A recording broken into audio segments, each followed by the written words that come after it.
अंबानी अडानी का मुनाफा बढ़ाने का उसका चिंता है।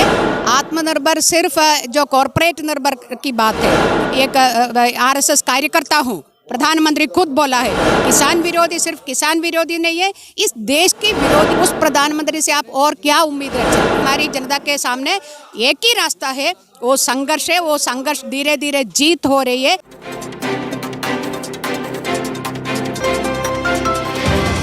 नगारा टीवी देख रहे सब दर्शकों ਨੂੰ ਮੇਰੇ ਵੱਲੋਂ ਪਿਆਰ ਭਰੀ ਸਤਿ ਸ਼੍ਰੀ ਅਕਾਲ। ਮੈਂ ਦਲਜੀਤ ਸਿੰਘ ਸਿੰਘੂ ਬਾਰਡਰ ਤੋਂ ਤੁਹਾਨੂੰ ਇਹੋ ਜਿਹੀ ਮਹਾਨ ਸ਼ਖਸੀਅਤ ਨੂੰ ਮਿਲਾਉਣ ਜਾ ਰਿਹਾ ਜਿਨ੍ਹਾਂ ਨੇ ਅੱਜ ਸਟੇਜ ਦੇ ਉੱਪਰ ਬੜੀ ਧਮਾਕੇਦਾਰ ਸਪੀਚ ਕੀਤੀ ਤੇ ਉਹਨਾਂ ਦਾ ਜਿਹੜਾ ਸੰਦੇਸ਼ ਆ NFIW ਇਹਦੀ ਫੁੱਲ ਫਾਰਮ ਤੁਸੀਂ ਦੱਸ ਦਿਓ। National federation of Indian women ਜੀ withdraw essential commodity amendment act save people from hunger deaths.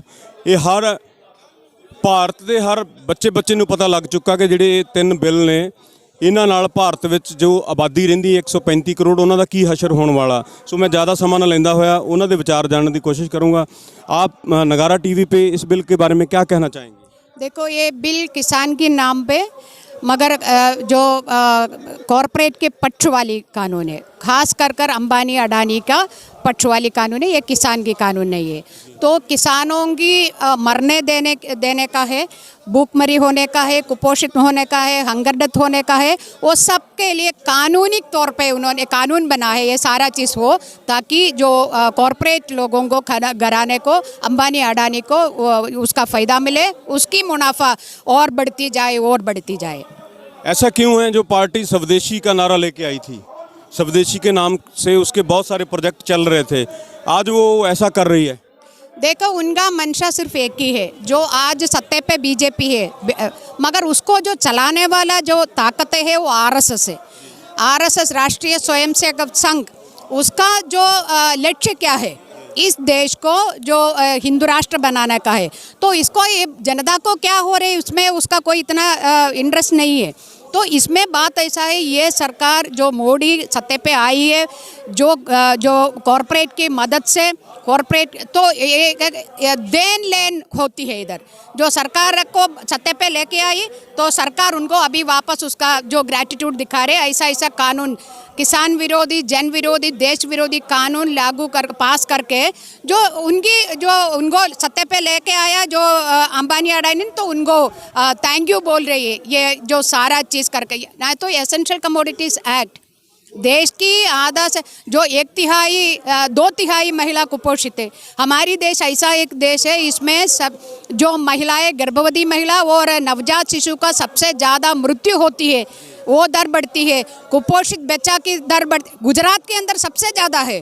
और ये तमाम चीज़ें हो रही है, उसका बारे में कोई चर्चा नहीं है, कोई चिंता नहीं है, मगर अंबानी अडानी का मुनाफा बढ़ाने का उसका चिंता है।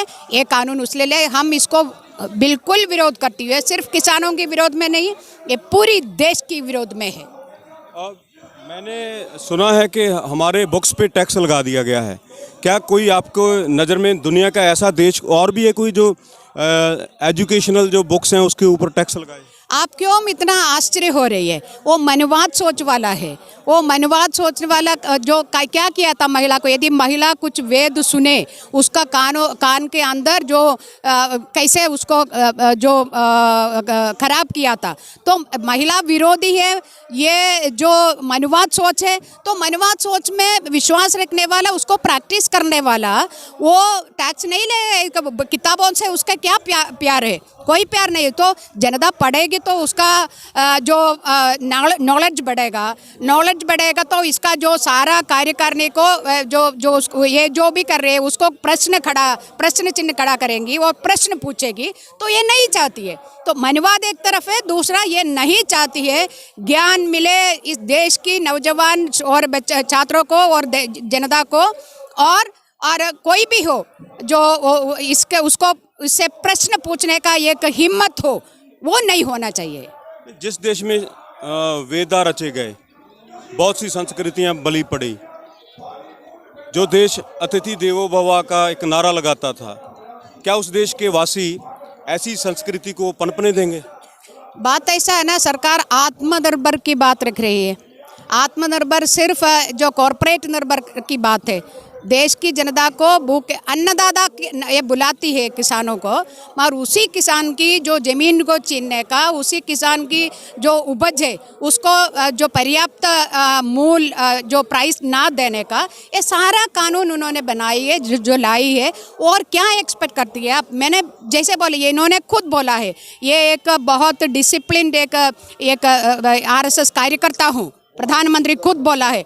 तो उस आरएसएस को क्या चाहिए, उसी के लिए कर रही है, उसी के लिए उसका पूरा ध्यान है। इस देश की सारी आम जनता के बारे में उसका भूखमरी हो, उसका काम जो उसका उपज को पर्याप्त मात्रा में पैसा ना मिले, किसान आत्महत्या करे, उनको परिवार को क्या होगा, ये कोई चिंता नहीं है। तो ये किसान विरोधी सिर्फ किसान विरोधी नहीं है, इस देश की विरोधी है, इस देश के तमाम ऐसे तबके के खिलाफ है, आम जनता के खिलाफ है। ये सिर्फ और सिर्फ एक प्रधानमंत्री एक कॉरपोरेट का एक प्रोडक्ट को मॉडल के रूप में खड़ा हो रही है, जियो का जो मॉडल हो रहे हैं, उस प्रधानमंत्री से आप और क्या उम्मीद रख सकती है? तो ये सब नहीं चलेगा, यही बात बोल रहे किसान लोग। भारत के 135 करोड़ लोगों के सामने अब हल क्या है, क्या होगा? क्योंकि चुना तो भारतीयों ने इनको। न बात ऐसा है ना, लोग सरकार कुछ अच्छा करेगी करके भी करे, मगर इनका चुनाव में कितना है, 30% ही वोट लोग ही इनको वोट दिया है। बाकी जो 70% का है, ठीक है, 40% का है, बाकी 60% लोग इनका चुना नहीं है। मगर हमारे देश में डेमोक्रेसी है, ये ज़्यादा सीट ले लिया, सत्ता पे आ गया, तो फिर देश की जनता के सामने क्या रास्ता है पूछेगा, तो ये संघर्ष जनता के पास, हमारी जनता के सामने एक ही रास्ता है, वो संघर्ष है। वो संघर्ष धीरे धीरे जीत हो रही है, इसमें हम विश्वास रखते हुए इस संघर्ष में। थोड़े दिन पहले बिहार के किसानों ने एक प्रदर्शन किया था, जो फुटेज वहाँ से आई है कि खोपड़ियाँ फट गई लोगों की। क्या लोकतंत्र में ऐसा होना चाहिए? उसी दिन मैं पटना में था, हमारी कॉमरेड्स को ही 4 लोगों का जो सिर पे ये पुलिस ने फाड़ा है, जो लाठीचार्ज किया है, और एक का बहुत गंभीर रूप से अभी भी अस्पताल में है।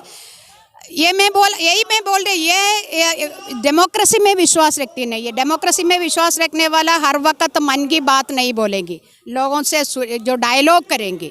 ये डायलॉग करने के लिए कोई एक बार भी बोला है मैं किसानों के साथ डायलॉग करेंगी? बोला नहीं है। तो ये ऐसा कोई जो मूल्यों को ये कोई इसका वैल्यू नहीं करती है, उससे और क्या एक्सपेक्ट आप कर सकती है? जी, बहुत बढ़िया बोला इन्होंने। मैं दलजीत सिंह, नगारा टीवी कनाडा के लिए, कैमरामैन वीर रंजोत के साथ, सिंघू बॉर्डर से।